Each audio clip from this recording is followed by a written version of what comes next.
Hello there, and you're welcome to another educative and informative episode of AAU Talks, the voice of higher education in Africa. And my name is Agyemang Okyere Darko. So you understand that the Sustainable Development Goal number 4 calls for all leaders to ensure a much more inclusive education and to promote lifelong learning for all students in all conditions and all manners.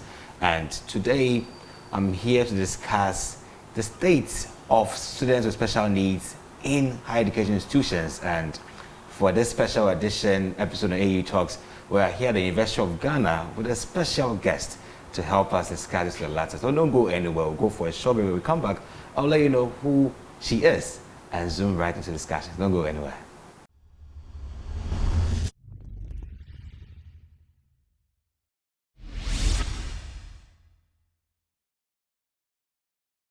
Welcome back to AAU Talks, the voice of higher education in Africa. And my name is Agyemang Okyere Darko.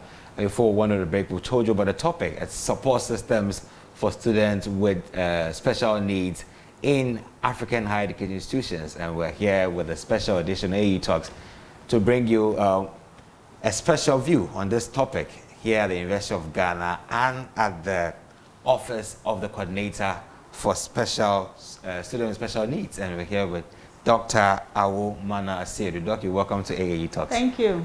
Grace, it's nice having you. I'm very happy to be with here. us on AAU Talks to discuss a very important issue on students with special needs. Sure. But we want to know who Doc really is. Okay. How many years have you been in this role? Okay. How has it been so far? Well, as you said, I'm the coordinator of this Office of Students with Special Needs. And I've been doing this job since 2015. Okay. Prior to that, and even currently, I'm a senior lecturer in the Department of Theatre Arts, where I teach courses in performing arts, drama in particular. And so in 2015, I was approached about this job. And to be honest, I didn't really know much about the office at the time, but I was encouraged to find out a bit more. Yeah. And I took up the challenge, and it's been nearly 6 years since I started this job. Yeah, coming to the end of my term, actually. Great. Yeah. So how has it been so far? What has been the biggest inspiration? It has been a huge learning curve for me. I keep saying, pun intended, I was completely blind to the plight of persons with disability before I took up this job. Yeah. But this job has really opened my eyes to see the really huge obstacles in the way of persons with disability in our community, in our society generally, and particularly on university campuses, because we've had to deal with some of those obstacles, helping our students to be to manage those obstacles, to overcome those obstacles, and to be able to achieve their academic dreams. So it's been a huge learning experience and a very challenging and enjoyable job, I must say. You can see, many years ago, or count like a decade or so, 100 years ago, students or people who were with special needs were not actually counted with regards to education, because perhaps they knew it was quite difficult. But now things have changed. Students with special needs are also doing well, achieving a lot in education. But what has been your observation with regards of different kinds of students, various categories of special needs, and how they are thriving in education, basically higher education? Yeah. Well, I mean, over the years, at least within the last few years that I have been here, I've seen a steady growth in the numbers. For example, in the 2017-2018 academic year, we had a total of 67 students registered with our office. Okay. And in the following academic year, we had 97. And the 2019-2020 academic year, we actually had 146. So you can see the progressive increases in numbers. So you're talking about, when I was a student, I never encountered a student with disability. I don't know if there were any at the time. Maybe you would encounter students with physical disabilities. In this office, we have 4 categories. We are actually working on increasing the categories. Currently, we have students with visual impairment. So there are some students who are totally blind. So that's the first category. Then we have some who have low vision. So they do have some vision, but not enough to cope ordinarily. And then we have students with hearing impairment. Here also we have 2 categories. We have those who are completely deaf and cannot hear at all. And then we have students who have some residual hearing, so we call them hard of hearing. And then we have those who are physically challenged, who have some mobility problems, like maybe they are in a wheelchair, or they use crutches, or they have been amputated, or it could be a lower limb or an upper limb. Those with lower limb obviously have greater challenges moving about. There are some who have amputated arms, and so will have only one arm, and all kinds of physical disabilities. And then we have a fourth category that we cater for, that we call the medical category, but that's quite a potpourri of different disabilities. So there are people who maybe have persistent ill health issues, like they have sickle cell. We currently have a student who has a condition that makes her, she has a lot of pain in her back, and so it's difficult for her to sit for long hours and stuff like that. And so she's also considered one of our students, and she's often hospitalized as well. So these are the four categories that we have been catering for in this office so far. There are discussions, and we are trying to expand our scope to include students with learning disabilities. And that is a bit more quiet and less obvious, and it calls for a lot more assessment. Because when all these students that I'm talking about, sometimes it's easier to assess their disability. But those with learning disabilities are more hidden. Sure, you can't really, it's quite latent. You can't really tell what exactly is the issue. Yes, and so they need to be assessed. And so there are talks about ways in which maybe when students come in through level 100, they can go through some form of assessment. It's easier for us if the students already have been assessed, maybe at the lower levels of education, and have been diagnosed with some problems, but it's not very common in Ghana.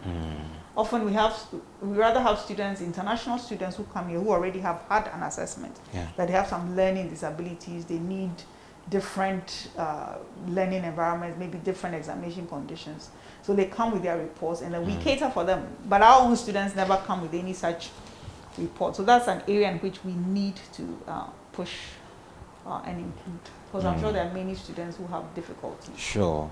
Sure. I mean, in your submission, the number of enrollment figures, the highest 146 and counting. I believe you get more. This 2021, 2020, I'm sure the figure will be higher. Change. But let's look at policies that have been made already, just to ensure that we create more room for students with special needs in Ghana and Africa. What are some of the policies so far that you think are encouraging the accessibility? I think in Ghana we are not short on good policies. The problem always is with the implementation, I must say, because it is quite well known that in 2006 the government itself came up with legislation on persons with disability, Act 715, I am told, that has been put in place. But then I understand that they are still to find a way of implementing that act, or actually making it operational. And I know that in the disability world, there are talks about even revising that legislation and making it more up to date. And I know that Ghana has signed up to all kinds of UN conventions and so on that indicates our willingness, you know, to be inclusive, to be considerate of persons with disability. So in terms of policy, there's no lack of it, you know, and I think the disability community too have been working very hard to push for change. So I think in a sense we've come a long way from a time when the issues were not at all on the table to a time when the issues are being pushed to the forefront, and people are advocating for better inclusion and so on. And that probably is why, I mean, our university set up this office. This office was set up in 2005. Okay, so we are just a little over a decade old. And of course, that is a step in the right direction. Before this office was set up, some students with disabilities were catered for but through the library in terms of the visually impaired and hearing impaired, in terms of their provision of reading material for them in appropriate formats. Okay, and provision of sign language interpreters and so on. But it was done in a very informal way. But by setting up the Office of Students with Special Needs in 2005, it was an indication that the university's policy towards inclusion had been accelerated. Okay, and there was a recognition that there was a need for such an office. And I think that has been a step in the right direction. And as you say, it's a progressive thing. Yeah. I think every year it gets better. Okay, and saying that, I think that for tertiary education to be able to cater for students with disabilities, the lower down also has to be catered for. The students in the primary and secondary, senior high schools also need to be encouraged and promoted. And we have special schools across the country. Yeah. And one of the things that this office has done in the last few years is to, and my predecessors started this, is to have outreach programs to these second cycle and first cycle schools across the country. We've been across the whole breadth and length of Ghana with our team of resource persons. And one of the key things we do on these trips is go along with some of the students who are already here in the university, who are studying in the university, who themselves have special needs. And so when they go to these special schools and they engage with the student, then the younger ones see that, oh, there's a possibility that I can also continue my education beyond second cycle. Sure. And there's one case I'm always very proud to discuss. Our special team, our team went to a school in a part of Ghana, to a hearing impaired school, and talked about the facilities and so on. And the teacher said, oh, there's a brilliant young man who just finished, and he didn't know he had the opportunity to go to university. Okay. And so they encouraged him to apply. And so Jeremy came to Legon, and he graduated last year. Wonderful. And so that opportunity was seized because our team were there. And so more people are coming in, even though I must say here that catering for students with hearing impairment is an expensive venture. Whoa. Because for one student in a lecture, you need two people. You need a sign language interpreter as well as a note taker. Because as he's focusing on the sign language interpreter, he can't also be writing his notes. So we always have two resource persons accompanying each deaf student to a class. So that is, so if we had many students like that, it would really be hard pressed. So right now we even need, we are working with HR to employ more people in sign language. We have some applications that we are waiting for them to go, because there's no other way.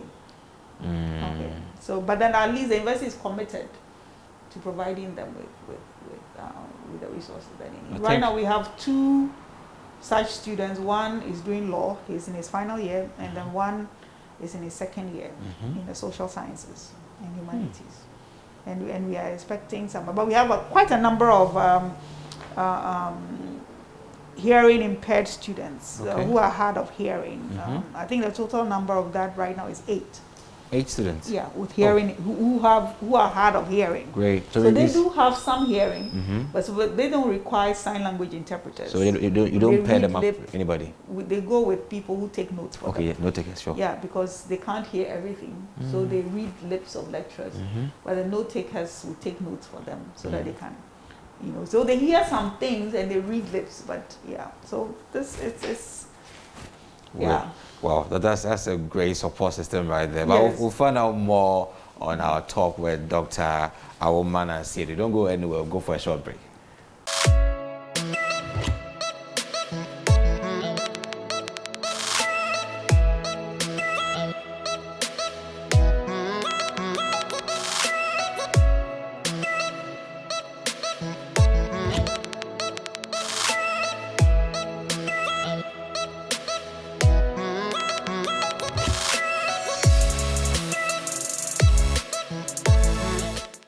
Welcome back to AAU Talks, the voice of higher education in Africa, and we're discussing support systems for students with special needs. And I'm here with Dr. Awo Mana, Asiedu, coordinator for the Office of Students with Special Needs at the University of Ghana. And before we went for the break, we were talking about more on your challenges on students with special needs and which one requires more assistance. And you were done with students with hearing impairments.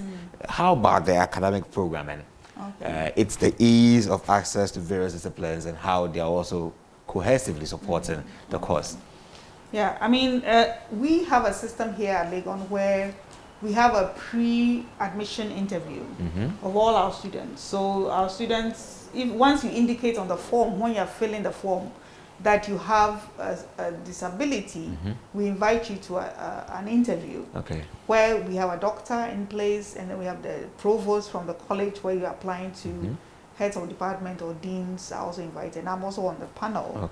And so we assess the students' level of disability. And then we consider the programs they've chosen and see how adequately it will help. How they can assess those programs. Okay, so that is one way in which we assess them and then provide them with the right guidance towards what they can do. There have been cases where students with visual impairment have come and said they want to do medicine, for example. Yes, and obviously, if you can't see, it's very difficult for you to practice medicine. At least in our part of the world, we don't have the wherewithal to train students in medicine who are totally visually impaired. So what's the way because they are going to be attending to people, and you should be able to imagine a surgeon who cannot see. That's a difficult one. And so we have to, especially, and this happens especially with students who are late blind. Students who are born blind may not have such ambitions. You know, so we redirect them and try to help them to accept other programs. What are their level of acceptance? Do they just give in, or perhaps I mean, they resist? Sometimes it's difficult, but then then unfortunately also, in Ghana, students who have total visual impairment don't do maths and science. Okay, now of course those are basic programs you need in order to do the sciences. Okay, so that even precludes them anyway. So the university has a special concession. I think that Tertiary Council gives them a special concession where they can come in without the requirements of core maths and science, but they must have the. You know, so you find our students mostly in the humanities and social sciences. Those who have visual impairment. So they can't do medicine. Yeah, I mean, and the laboratory sciences and so on, because you really need your eyes for those.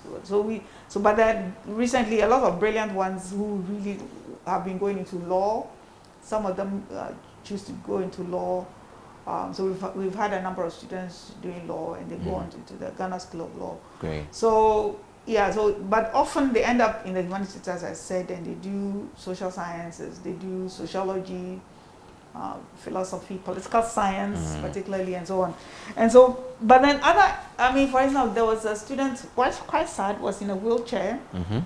He is in a wheelchair, and he was just admitted. He wanted to do laboratory science. Laboratory science, But the nature of our labs, you know, those lab tables are very high up. And here he is in a wheelchair, so he cannot access those lab equipment. So we have to encourage him. His second choice was computer science, and of course, computer science can bring it can come to his level. So he was able to access. He's doing computer science, and he's doing very well. So there was I could go on and on and on. There was a student who had problems with her legs, and she wanted to do nursing, and we actually tried to push her to do the nursing, but when she went for the nursing interview, the head of nursing and some of the other people advised that she may not be able to stand for long hours. And we all know nursing is one that calls for long hours of standing. So unfortunately, she wasn't allowed to do the nursing. And so she had to opt for something else. You know, sometimes it's sad, but it's a reality. You know, there are so many things they can't do, but there are some things that just by the fact of their disability, they are not able to do it. Unfortunately. Yeah, unfortunately, but then they are encouraged, and they find themselves elsewhere, and I think generally that has worked well. But as a university, we do give concessions for students with disability. So once you have the basic minimum requirements, we don't stick strictly to the cutoff points that we have. Once we can assess the fact that you have a disability, you'll be given admission, and we try to ensure that all students with disabilities who are able to be on campus have accommodation. So that is guaranteed. We arrange with the halls of residence, reserve rooms for us. It's getting a bit more difficult because our numbers are increasing. But that's a policy that we have. We have a policy document that enshrines the right of students with disabilities to have accommodation on campus. Sure. A few times they've opted to stay homes because they need a lot of support. Yeah.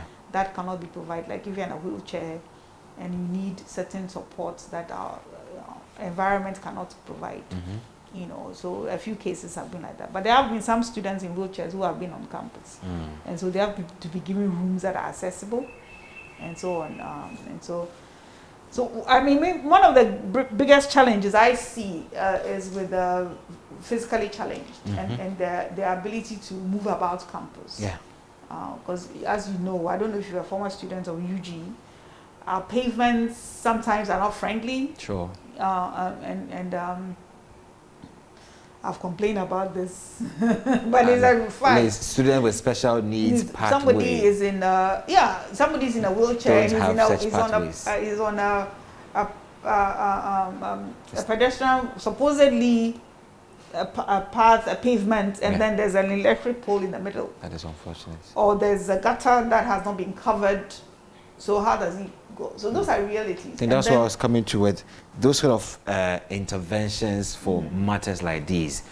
I mean, if somebody is given a handwriter or as a note writer in the class to help the person, how about someone who help them commute around campus? Well, so one of the things I did when I first came to the office was to petition the university for a special a bus that would commute our special needs students. Yours. Because there's a shuttle service for all the other students, and I think my students cannot compete with able-bodied students for the shuttle. Yes. So I was pushing for, maybe I have high dreams. I was pushing for a disability-friendly bus. Yes. That could take our students around campus, you know, but we couldn't get that. But then Star Assurance approached the university to give us a vehicle, and the Vice Chancellor happily said, give it to the Office of Special Needs. So for the past 3 or 4 years, we've had this bus, especially for our office, that is dedicated to our students. Which is special needs friendly. Special needs. It's not special needs friendly, unfortunately. It's not. Okay. But as they say, half a loaf is better than none. But none. So we accepted that. So we really wish that we had a disability-friendly vehicle, bus, that could carry our students. But we'll make do with what we have. But at least there is a bus dedicated to our students. So not only students with physical disability, but even the visually impaired could they call us anytime that they need to move from their lecture halls to their dormitories, to their halls of residence, and the bus is available to them. I make it a priority that it's not for the office errands, it's for our students. So I always make that, and so we are managing with that. You know, maybe come a day we'll get a disability-friendly bus where a wheelchair can be wheeled on, and it's possible. There are kneeling buses and so on, and so, yeah. And I think a disability-friendly campus is essential. I mean, that's one of my biggest troubles. I've tried to push. Well, we've tried to. One of my dreams is to see the buildings, the older buildings on campus, being disability-friendly to accommodate students with special needs. Yeah, because a student having to go to the central cafeteria for a lecture or Jones Cote building and use the staircase without any lift, it is really ridiculous. Yeah. So we've been trying to push for the university to do something about it. We've tried to write a proposal to send to agencies who might be able to help us, and it's been difficult getting the figures that we needed, and sometimes it's very frustrating. You just leave it, you know. But what we do, however, is that I tell the students, if your lecture has been scheduled in a place that is not accessible, you must inform us. Okay. And then we put pressure on the academic office to reschedule that lecture to a much more comfortable place, to a more accessible place. So that's what we do, because otherwise, if a student has 2 lectures and they have to be struggling to climb steps, they may choose not to go. Sure. And then they miss out. So what I have told them is, if I do hear that a student has been scheduled, a lecture has been scheduled in a place that is not accessible, I always go to the academic affairs and ask them to change the venue, because we do have some spaces that are accessible, you know, like the N block and so on. So that's what but the university still has a policy that all new buildings on campus should be disability friendly. Great. Okay, but a few years ago we did a survey and we found that that is not happening, and that's something that we have complained to management about. That's unfortunate. You know, and I believe that management is listening and they will do something about it. Because I don't expect that any new building opening should not have disability access. But it's happening, and it's not right. Yeah. You know, and we've been pushing, advocating for that to change. Sure. And that's all we can do in this office. Well, let's look at assistive devices, helping the students with special needs with some devices that would aid them do well. No, initially they were just doing manual readers, but now there's a need to perhaps do more online work. Yeah. How has it been so far? Oh, definitely, that is a way forward. We have been using Braille for our visually impaired students for a long time. We have our own Braille embossers, and so but then I have tried to encourage our students to move away from Braille to assistive technology. And we do have the assistive technology. Okay. In fact, we have an assistive technology lab on campus in the University of Ghana Computing Systems building. When was that? Oh, it's been there, I can't quite remember what year it was opened, but it's since I have been in this office, that lab has been available. And I think it's been there even before by the time the office was open, I think that lab was available. Okay. And that lab has computers that have software that enables blind students to read without through hearing. So we have the JAWS and then the NVDA. Those are assistive software that enables them to read. And so that's where they write their exams. Okay. So we have our visually impaired students, majority of them now, typing their own exams. Okay. And this assistive lab has a coordinator in the person of Alex Bankole Williams, who is himself totally blind. Okay. So he teaches our students how to use the devices, and he has assistants who help him. Okay. And one of the things I have worked hard on is to develop a course. We have university required courses, like all University of Ghana students are required to do University of Ghana required courses, and there was one in numeracy skills, which our blind students cannot take because they don't deal with figures. Yeah. So we have developed a course in UGRC ICT for blind students. Okay. So it's a required course starting from this academic year for all visually impaired students to take, which is a course that is aimed at training them in the use of ICT. Okay, and hopefully the hearing impaired would also benefit somewhere along the line. But right now it's focused mainly for those with visual impairment, so that we wean them off the use of Braille. Because as I keep telling them, when they go out there to the world of work, people may not be as keen to employ them if they're going to be working with Braille. Yes. Because they'll have to have Braille interpreters who would have to interpret what they've written. Sure. But if they can type themselves, then whatever they type, it's ready to go. Sure. It can be understood. So that's the move. So we are moving away from that, and so I'm very pleased about the course. It is not fully running, but we are pushing for it to be fully operational. And I'm eager to ask, is it expensive for students with special needs to survive on the University of Ghana campus, or are there any scholarship programs for these people? Well, I must say that we are in the same building with Students' Financial Aid.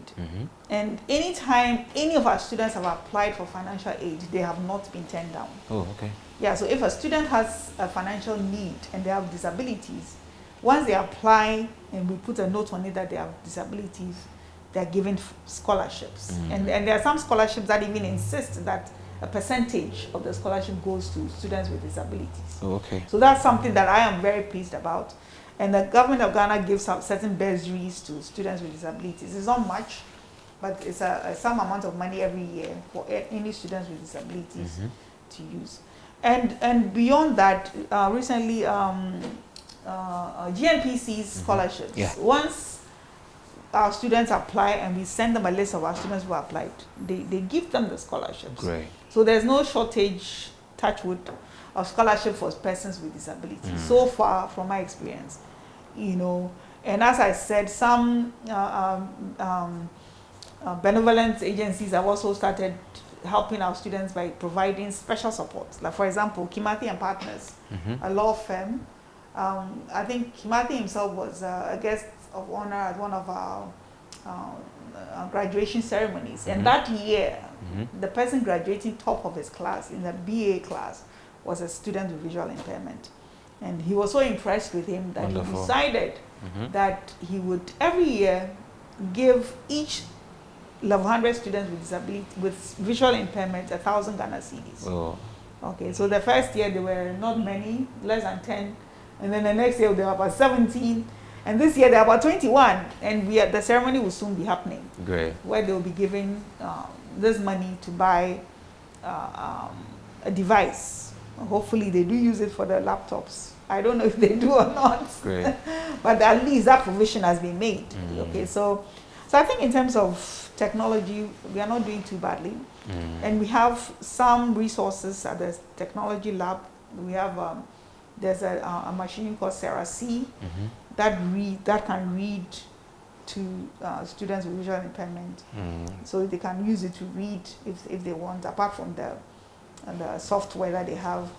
And we have some CCTVs, they call them CCTVs, but they're devices that can enlarge font sizes. For those who have, I told you that with our students with visual impairment, we have some who have low vision. So they can see but not very well. So the low vision students they will just put whatever they're reading under the machine and it enlarges the font size. They can choose the color that they're comfortable with. And as they write, it enlarges it for them and they're able to read. So there are all these resources that Legon has invested in, and some benevolent agencies have donated to us. And so, yeah, I think in that regard, we are not doing too badly. But I think we could do better. Sure. Just as we're looking into what you said, then I think students they are brilliant. I mean, all of them. Well, I mean, like any group of people, some are brilliant, some are not so brilliant. I mean, that's how God made us, right? I mean, not all the fingers are equal. But I think given the support, they can function well. They can perform well. Okay. I mean, we don't have all our students graduating with first class, but at least every year we do have some graduating with their first classes. But as I say, grades are not just what I tell my students all the time, it's not about getting a first class. It's about the information you have gained. It's about the skills you have developed as a person. And so it's not just a focus on making the A's. It's a focus on gaining the knowledge and the skills that would help you when you leave the university. Okay, so and of course, I mean, we have had brilliant students. One of our students left here and went on to Cambridge to do his master's and PhD currently, and he's doing well. I mean, he's not the only one. Others have gone and done postgraduate work elsewhere, and we are very proud of them. So all these students follow through the normal requirements. They do the dissertations, they do their research works. Oh yeah, why not? I mean, you can write your dissertation by definitely. We currently have a PhD student who is visually impaired, and we have one who has a physical disability. So and we have some doing their masters and so on. Can you share with us some of their articles, some of their works, and how perhaps encircling they are? Well, I can't do that because I'm not aware of any publications as of now. But I was mentioning earlier that we have our policy that is being revised. In fact, the policy that runs this office actually is being expanded to a policy that covers staff and students. I've been a bit hesitant to encourage that because with our capacity currently, it's quite difficult to cater for staff as well. But that's what the policy says. So our office caters not just for students with disability, but also for staff. And then I can talk about staff who are. We have a lecturer, a senior lecturer in social work who is physically challenged. And she's done a lot of publications, and she's done work on accessibility for persons with disabilities, because that is her own reality. And she's published in Dr. Tina Nami is her name, so she's working in that area. We have people in social work who are doing disability studies research. But I think more importantly, this office, we are in talks We have a committee that is working on the possibility of upgrading our office into a center, a center for disability studies, where we'll be focusing not only on providing support services for students, but also on advocacy and research. And so we would have staff who would focus on disability research and advocacy. Okay, so if that happens, then there'll be more research done and more information available about the conditions of persons with disability in Ghana. Valuable information that can feed into policy and that can help further improve the lot of persons with disability. So, but that's in the future, and I hope in the near future indeed. Sure. So I was about to talk about these new findings that have been made, and how are you trying to bring them all together to grow the center to be more accessible, more inclusive for other kinds of students with different kinds of special needs, as you wish to achieve, to bring in more students in more categories? Yeah, well, I mean, I, together with some of the resource persons, actually did a small study of our students and how they found our services. And we presented it at the Lancaster University in Ghana Conference on Disability a few years ago, and it's been published in their journal. But in that study, what we're seeking to do was to see how the students we provide services for see the services we provide, whether they appreciate it, whether there were any things that they thought were lacking. Okay, and so we found out that the students with mobility challenges and physical disabilities felt that their needs were not catered for as much as those with visual impairment. Okay, and that may be true because, you see, there are students who come here who have physical challenges who never register with our office. And they go through the university system. Why? Okay, maybe they have a challenge with one leg, but they are able to manage. There's no way a student with visual impairment can survive in this university without our office. Center, sure. Okay, so they are totally dependent on us, and so it makes you realize that if you don't cater for them, then they cannot access the education for which they have come. Okay, so I guess that would make you relax a bit on those who have physical challenges. But as I said, for me, that has been one area that I've been trying to push for. For example, this office, when I came, didn't have any disability-friendly toilet, for example. And that is, those in wheelchairs need special toilet facilities. You can't put your wheelchair into an ordinary toilet facility. It's not possible. Elsewhere, you see it all over the place. And I was like, this is not right. We have to do something about it. So we wrote to the Vice Chancellor asking that our building be expanded. And they started it. Unfortunately, like everything else, there's been a lot of delay, and it is not yet complete. They've started work on it again, and I'm hoping that before the year ends, they would have completed it. So something like that should not be an issue. We should have disability-friendly toilets in the halls of residence, in all our buildings, but that's not the case. Okay, so but then it starts from, as they say, a journey of 1,000 miles starts with one step. So we are making steps in the right direction. Maybe too slow for some of us, but we are making the steps. So that study showed us the fact that the students feel not so well taken care of as compared to their counterparts who have visual impairment. But I've tried to explain why that might be. Okay, and hearing impaired students, as I say, have a greatest need because they cannot function without some assistance. They also cannot function without sign language interpreters and note takers. Recently, one student with a wheelchair was asking for a personal assistant, somebody who would be pushing him around. And they said, our office is not set up to provide that kind of service. We cannot afford that kind of a service. One person with him all the time, he's on campus, would be very expensive for us. And so he's had to find his own assistants. Okay, but maybe somewhere down the line, we'll be in a position to provide that kind of service. So, Dr. Awo Mana Asiedu, what does the future hold for you and the state of special needs students and support systems from the Office of Special Needs, what do you wish to achieve and help provide for students? How do you want to see the University of Ghana and its involvement or its inclusiveness for students with special needs? I'd love to see University of Ghana totally disability friendly, with drains covered, with pavements that students can move about friendly, with buildings that have accessibility considered, you know, with lifts, with ramps all over, so that students can move about freely, with disability friendly toilets everywhere. You know, I think above all, we haven't mentioned this, is attitudinal change. Yeah. Okay, because one of the things, the findings that I have read in one of Dr. Nami's work is the fact that inclusion or exclusion really is as a result of people's attitudes rather than the disability of persons with disability. Okay. In other words, it's not so much their disability that causes them to be excluded, but it's the attitudes of persons who don't have disability that excludes them.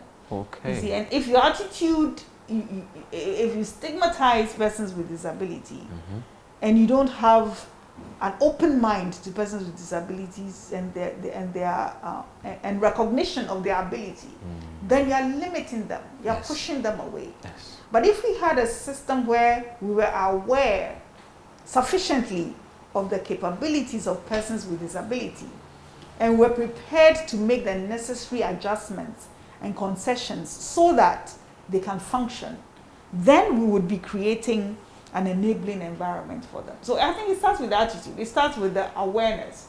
And so education is very important. And so that's one of the things our office has tried to do. We've tried to hold seminars in the past, though sometimes we don't have good attendance. In campus? On campus, yes, for our lecturers to know how to handle our students and so on. That has been a huge task. How about for other students to also change their mind Exactly. towards? So we do that not just when we have orientation for students. We are invited to speak to students who enter the university about their attitude, the need for them to be accommodating. Yeah. And we also talk to lecturers, newly appointed lecturers, heads of department. We are often invited to those platforms to speak to them about how their attitudes can help. Yeah. You know, and even the student body. In fact, Friday, the Dean of Students has invited me to talk to student leaders about making University of Ghana more inclusive. Okay, so we are making all these efforts to get people to see and to be aware that their attitudes matter. Yeah. Okay, and we in this office are providing the support that we can to our students, helping them to be able to navigate their lives here on campus. But if the general university population are not welcoming, you know, even the staff, you know, the porters, the administrative staff, all of us, you know, because in Ghana, we see disability as a curse or something, or a taboo. But I keep saying disability is never far from any of us. Yeah. As I grow older, I realize that climbing steps is not as easy as it was when I was your age. Sure. Okay? Yeah. So if there's a lift or there's a ramp, it makes it easier for me as well. Yes. Disability is not far from any of us. You know, some students come to first year able-bodied in every way, and they leave here with disabilities. It could be an accident. Nobody wishes anyone to have an accident, but you could have an accident and become disabled. Okay? Yeah. Some people come and then they discover that they have a certain problem. You know, so we shouldn't think that it's so far from us and therefore we discriminate against people. We should be conscious of the fact that somebody has a disability doesn't mean they don't have any ability at all. In fact, I have found that those who can't see have sharper senses of hearing and of sensing things than we do. Sure. I can just walk into a room and one of my students say, "Oh, Madam Hello, he hasn't seen me." But he has sensed me. So when I said, "How do you know?" They said, "Oh, I know your perfume." I said, That's "Wow." Amazing. You know, so without even speaking, they know that you have come. So we shouldn't look down on persons with disability. Great. I think this calls for conscious efforts everywhere to invite and involve people with special needs, because we're all involved in this and they all have the right to education. Dr. Awo Mana, Asiedu, you well done so much on the show. Thank you so much for your time with us on supporting systems for students with special needs. We're glad you shared so much with us, and I believe you also enjoyed the discussion at home. It's about time that we open our arms wide and support each other to grow our confidence. This is a very nice show on AAU Talks, and we hope to come away with more shows on AAU Talks. Have a nice day, and bye.